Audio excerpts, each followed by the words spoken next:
Areyoubusy, because I got another one for you. Okay, this one was submitted by Kathy.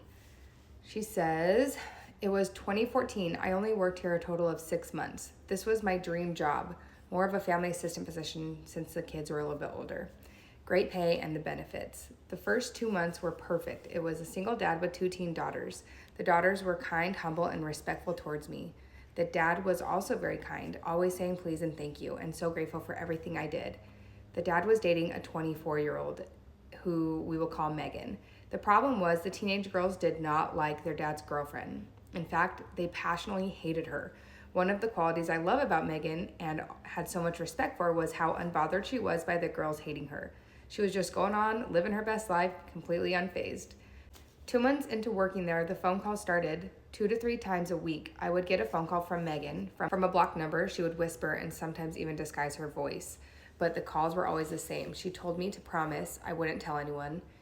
And if I did, she would deny it and everyone would think I was crazy. She told me I needed to quit my job and that I was in danger, but she couldn't tell me anything else. A few days later, she would call back to see if I was looking for another job and ask me when I was going to quit.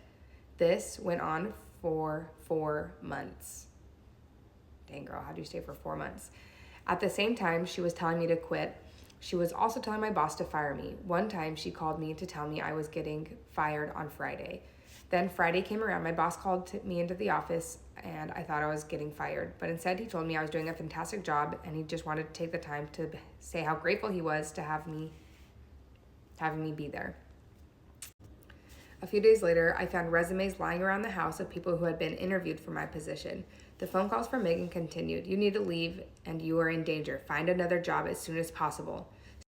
Stressed out and confused, I finally found another job and quit. I did tell my boss about the calls when I quit and he was just as confused as I was. Fast forward to 2017. I'm scrolling on Facebook when I come across 10 top hottest mugshots. I click on the mugshots and guess who I see? Megan. After some online searching, I found out that Megan had stolen $2.3 million worth of merchandise from my ex-boss. She goes on to say how grateful she was that it happened the way it did and that she was praying for good things to happen to her, so maybe a little blessing in disguise. If I was getting phone calls from someone who was telling me to leave and to quit and I'm in danger, I don't care if I am or am not. I'm not playing that game. I'm not risking that. I would be done. I would be done so fast. And calls at night when she's trying to disguise her voice. That's creepy.